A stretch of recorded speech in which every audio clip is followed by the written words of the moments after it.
ಪದವೀಧರ ಮತ್ತು ಶಿಕ್ಷಕರ ಕ್ಷೇತ್ರದಿಂದ ವಿಧಾನ ಪರಿಷತ್ನ 6 ಸ್ಥಾನಗಳಿಗೆ ನಡೆಯುವ ಚುನಾವಣೆಯಲ್ಲಿ ಕಾಂಗ್ರೆಸ್ ಅಭ್ಯರ್ಥಿಗಳನ್ನು ಗೆಲ್ಲಿಸುವ ಹೊಣೆಯನ್ನು ಪಕ್ಷ ವಹಿಸಿಕೊಂಡಿದೆ ಎಂದು ಸಚಿವ ಮಧು ಬಂಗಾರಪ್ಪ ಹೇಳಿದರು. ನಗರದ ಕಾಂಗ್ರೆಸ್ ಭವನದಲ್ಲಿ ನಡೆದ ಸುದ್ದಿಗೋಷ್ಠಿಯಲ್ಲಿ ಮಾತನಾಡಿದ ಅವರು, ಲೋಕಸಭಾ ಚುನಾವಣೆಯಲ್ಲಿ ಕಾಂಗ್ರೆಸ್ಗೆ ಪೂರಕವಾದ ವಾತಾವರಣವಿತ್ತು. ವಿಧಾನ ಪರಿಷತ್ ಚುನಾವಣೆಯಲ್ಲೂ ಅದು ಮುಂದುವರಿಯಲಿದೆ. ಈ ಹಿಂದೆ ಶಿಕ್ಷಕರ ಮತ್ತು ಪದವೀಧರರ ಕ್ಷೇತ್ರದ ಚುನಾವಣೆಯನ್ನು ಪಕ್ಷಕ್ಕಿಂತಲೂ ಅಭ್ಯರ್ಥಿಗಳೇ ಗಂಭೀರವಾಗಿ ಪರಿಗಣಿಸುತ್ತಿದ್ರು. ಆದರೆ ಈ ಬಾರಿ ಮುಖ್ಯಮಂತ್ರಿ ಸಹಿತ ಪಕ್ಷದ ಹಿರಿಯ ನಾಯಕರು ಅಭ್ಯರ್ಥಿಗಳನ್ನು ಗೆಲ್ಲಿಸುವ ಜವಾಬ್ದಾರಿ ವಹಿಸಿಕೊಂಡಿದ್ದಾರೆ. ಹಾಗಾಗಿ 6 ಕ್ಷೇತ್ರಗಳಲ್ಲಿ ಕಾಂಗ್ರೆಸ್ ಅಭ್ಯರ್ಥಿಗಳು ಗೆಲುವು ಸಾಧಿಸಲಿದ್ದಾರೆ ಎಂದರು.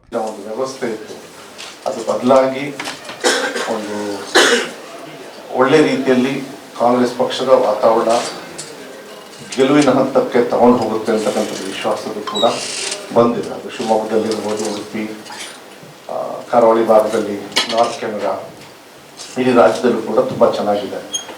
ಇದೇ ಸಂದರ್ಭದಲ್ಲಿ ಏನು ಪದವೀಧರ ಹಾಗೂ ಶಿಕ್ಷಣ ಕ್ಷೇತ್ರದಿಂದ ಅಭ್ಯರ್ಥಿಗಳನ್ನ ಐನೂರು ಮಂಜುನಾಥ್ ಅವ್ರನ್ನ ಪದವೀಧರ ಹಾಗೂ ಶಿಕ್ಷಣ ಕ್ಷೇತ್ರದಲ್ಲಿ ಡಾಕ್ಟರ್ ಕೆ ಮಂಜುನಾಥ್ ಕುಮಾರ್ ಅವ್ರನ್ನ ನಿಲ್ಲಿಸಿದ್ದೀವಿ. ತಾವೆಲ್ಲ ನೋಡಿರ್ಬೇಕು. ಈಗ 2-3 ದಿವಸದಿಂದ ಮಾನ್ಯ ಮುಖ್ಯಮಂತ್ರಿಗಳೇ ಇವನ್ ನಾಮಿನೇಷನ್ಗೂ ಕೂಡ ಹೋಗಿದ್ರು.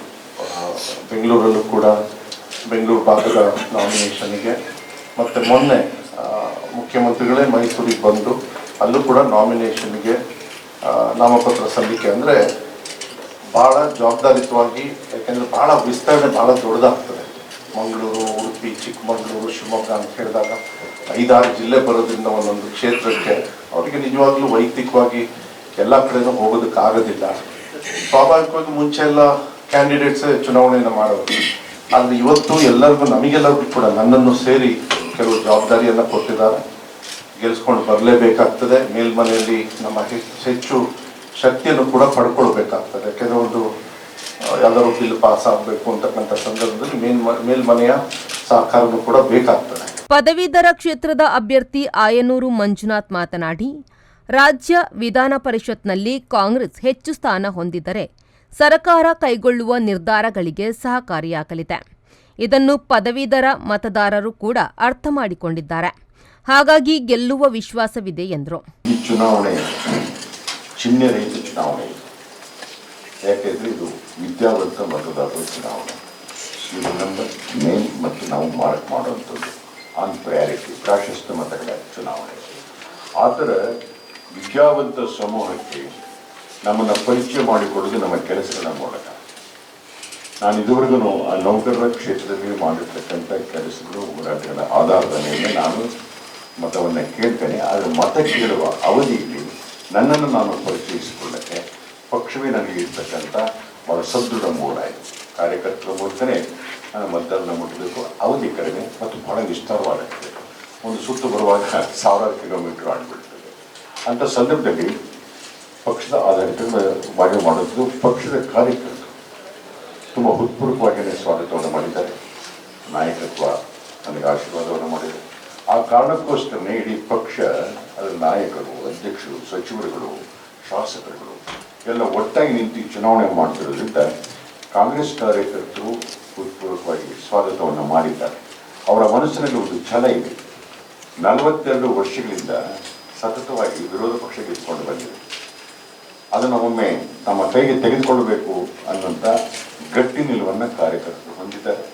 ಹಾಗಾಗಿ 42 ವರ್ಷಗಳ ಈ ಇತಿಹಾಸ ಏನಿದೆ, ನಮ್ಮ ವಿರೋಧ ಪಕ್ಷ ಗೆದ್ಕೊಂಡು ಬಂದಿದ್ದು, ಈ ಬಾರಿ ಖಡಾಖಂಡಿತವಾಗಿ ಬ್ರೇಕ್ ಮಾಡ್ತಾರೆ ನಮ್ಮ ಕಾರ್ಯಕರ್ತರು.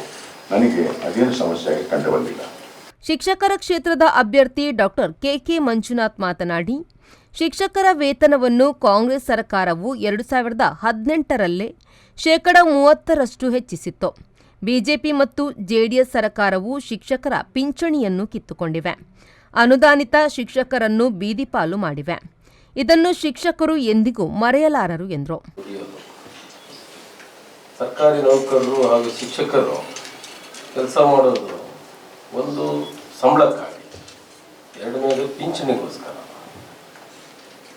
ಒಂದು ಇವರ ಅವಧಿಯಲ್ಲಿ JDS ಮತ್ತು BJP ಅವರ ಕಾಲದಲ್ಲಿ ಸಂಬಳವನ್ನಂತೂ ಜಾಸ್ತಿ ಮಾಡಲಿಲ್ಲ.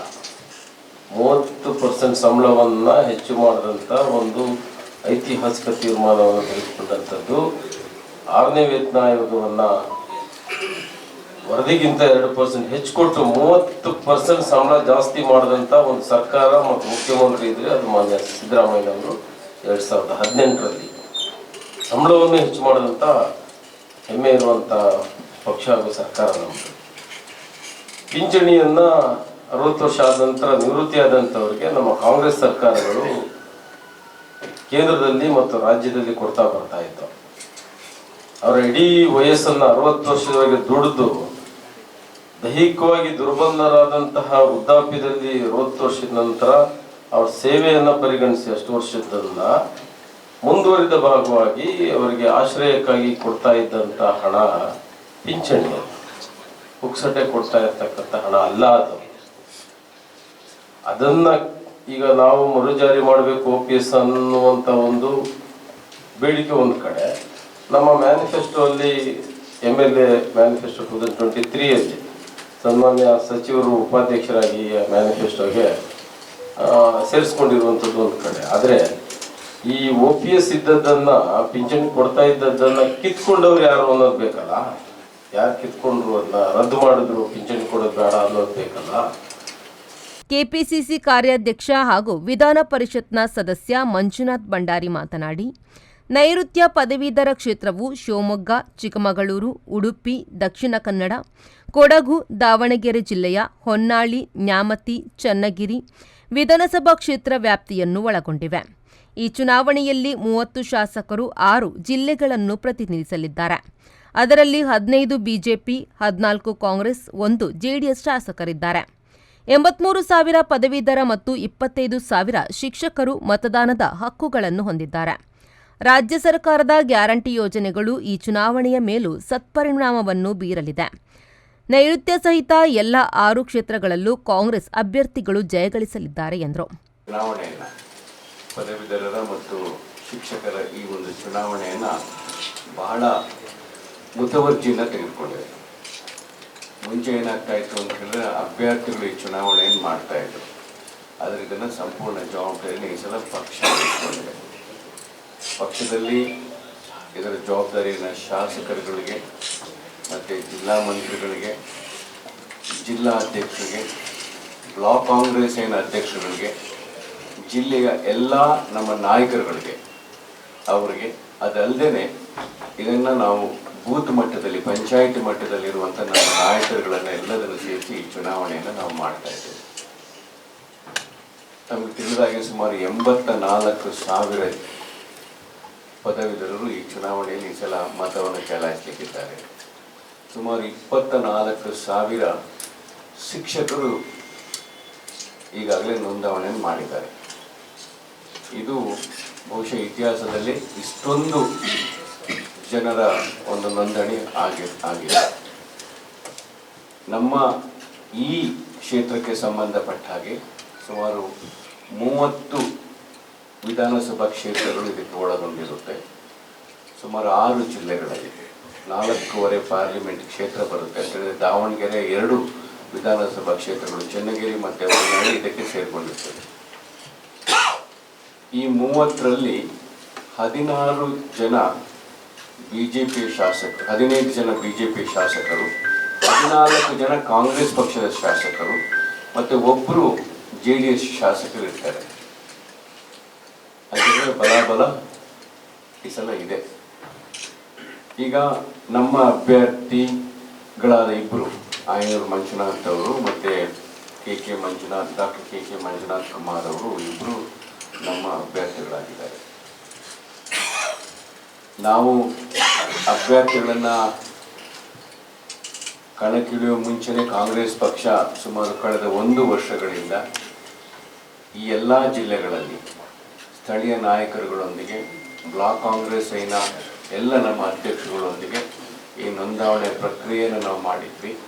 ಸುದ್ದಿಗೋಷ್ಠಿಯಲ್ಲಿ ಡಿಸಿಸಿ ಅಧ್ಯಕ್ಷ ಹಾಗೂ ವಿಧಾನ ಪರಿಷತ್ ಸದಸ್ಯ ಹರೀಶ್ ಕುಮಾರ್, ಮಾಜಿ ಸಚಿವ ಅಭಯಚಂದ್ರ ಜೈನ್, ಮಾಜಿ ಶಾಸಕರಾದ JR ಲೋಬೋ, ಶಕುಂತಲಾ ಶೆಟ್ಟಿ, ಮೂಡಾ ಅಧ್ಯಕ್ಷ ಸದಾಶಿವ ಉಳ್ಳಾಲ್, ಗೇರು ಅಭಿವೃದ್ಧಿ ನಿಗಮದ ಅಧ್ಯಕ್ಷೆ ಮಮತಾ ಗಟ್ಟಿ, ಡಿಸಿಸಿ ಮಾಜಿ ಅಧ್ಯಕ್ಷ ಇಬ್ರಾಹಿಂ ಕೋಡಿಜಾಲ್ ಉಪಸ್ಥಿತರಿದ್ದರು. ಶರತ್ ಸಾಲ್ಯನ್, ವಿ4 ನ್ಯೂಸ್, ಮಂಗಳೂರು.